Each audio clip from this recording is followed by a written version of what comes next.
Alma, segunda parte. Quem, porém, deixa o seu espírito atuar dentro de si como tal, esse também nunca poderá deixar ressurgir o que é das trevas, tampouco se deixaria agarrar pelas trevas.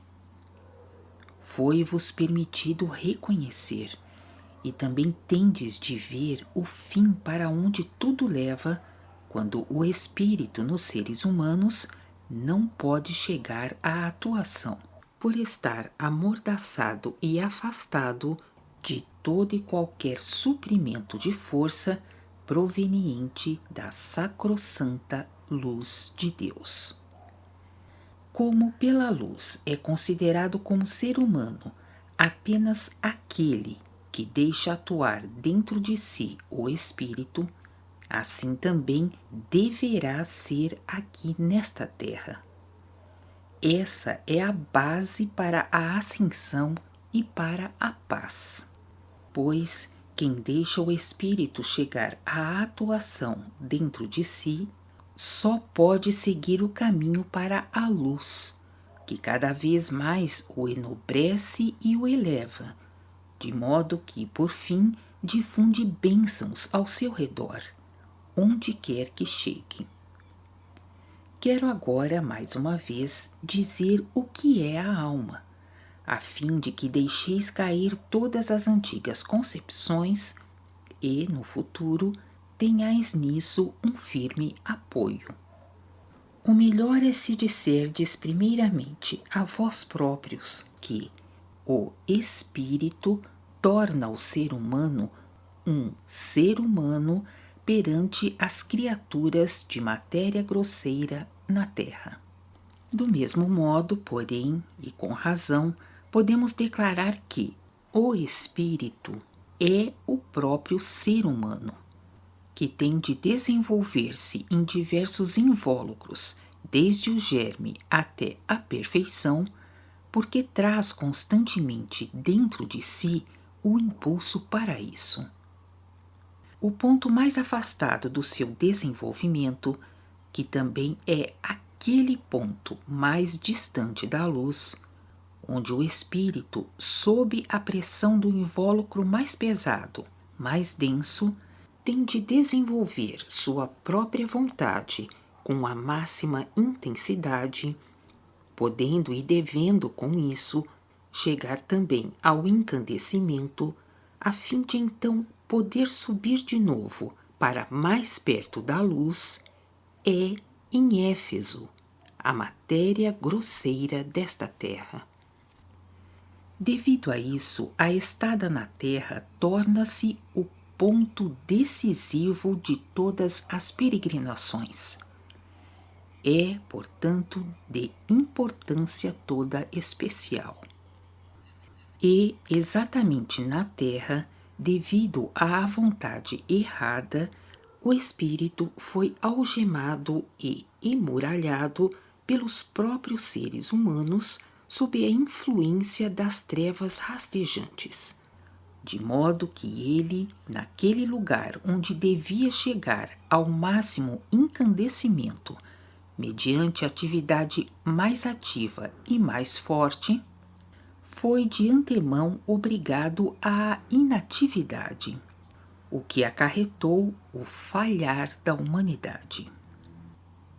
E por isso é que também nesse ponto decisivo, tão importante para o espírito humano, a atividade das trevas é a mais viva, e por isso será aqui travada a luta, cujo fim tem que causar a total derrota e destruição das trevas, se ainda, uma vez, deva ser dada ajuda à humanidade terrena para que não sucumba totalmente. A atividade das trevas foi, portanto, sempre mais ativa aqui na Terra, porque aqui é o ponto decisivo da peregrinação do espírito humano, e porque, em segundo lugar, exatamente aqui as trevas se tornaram capazes de intervir de modo mais imediato, visto que aqui o ser humano se encontra mais distante do ponto de partida da força auxiliadora proveniente da luz, podendo, por isso, tornar-se mais facilmente acessível a outras influências. Não obstante, isso não é nenhuma desculpa para o decadente espírito humano, pois este precisaria apenas querer em sincera prece a fim de conseguir imediatamente uma ligação pura com a força da luz. Além disso, também o corpo de matéria grosseira, devido à sua densidade, é uma proteção toda especial contra influências de espécie diferente daquelas que ele próprio procura atrair através de seus desejos. Tudo isso, porém, já vos é conhecido através da mensagem, se o quiserdes encontrar nela. Imaginai, portanto, o espírito como sendo a legítima espécie humana, o qual, como núcleo, veste vários invólucros para fins de evolução e desenvolvimento da própria força, que tende a aumentar até a mais alta prova de resistência por intermédio do corpo de matéria grosseira, a fim de poder chegar ao vitorioso aperfeiçoamento. Ao mesmo tempo, porém, essas provas de resistência cada vez mais crescentes são, reciprocamente, também os beneficiadores de graus de desenvolvimento. E a Terra, dessa forma, o extremo plano decisivo. Digamos, portanto, calmamente: o espírito é o próprio ser humano. Todo o restante são apenas invólucros, mediante os quais ele se fortalece e, com a crescente obrigação de se movimentar, incandesce cada vez mais. A incandescência que o espírito adquire dessa forma não se apaga quando deixa os invólucros, mas ela conduz o espírito elevando-o para o alto, para o reino espiritual. Pois, exatamente na obrigação de se movimentar, sob o peso de seus invólucros, ele torna-se por fim tão forte que pode suportar conscientemente a pressão mais forte no reino espiritual, o que não conseguia como germe espiritual. Esse é o curso de seu desenvolvimento, que se processou por causa do espírito. Os próprios invólucros devem ser considerados nisso apenas como meio para o fim. Por isso também nada se altera quando o ser humano terreno deixa o corpo de matéria grosseira.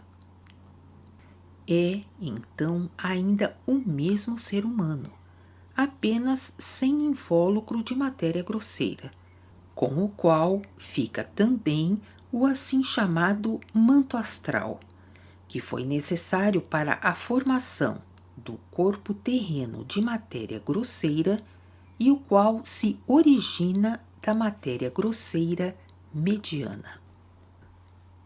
Tão logo o pesado corpo terreno estiver desprendido junto com o corpo astral, o espírito continua envolto apenas com os invólucros mais delicados. Nesse estado, o espírito é então chamado alma, para a diferenciação do ser humano terreno em carne e sangue. Na progressiva ascensão, o ser humano também abandona, pouco a pouco, todos os invólucros, até que por fim conserva apenas o corpo espiritual com um invólucro espiritual, e assim entra como espírito sem invólucros de outras espécies no reino do espírito. Isso é um acontecimento evidente, visto que então mais nenhum invólucro estranho é capaz de retê-lo, e por isso ele tem de ser conduzido para cima de modo natural, devido à espécie de sua própria constituição. Essa é, portanto, a diferença que muitas vezes vos ocasiona dificuldades na vontade de compreender, porque não tivestes clareza, e a imagem disso, por essa razão, permaneceu turva. Na realidade, no ser humano, somente entra em cogitação o espírito. Todas as outras denominações se orientam simplesmente de acordo com os invólucros que ele traz. O espírito é tudo, é o essencial, portanto, o ser humano. Trazendo com outros invólucros também o invólucro terreno, então se chama ser humano terreno.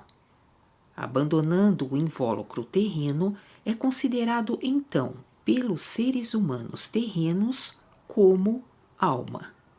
Abandonando ainda os invólucros delicados, então ele permanece unicamente espírito, que sempre foi em sua espécie.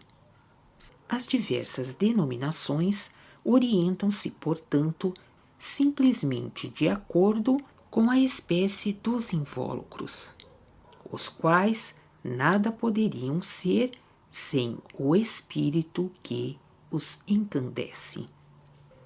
Nos animais é um pouco diferente, pois estes têm em si algo de inteal como alma, cuja espécie os seres humanos não possuem.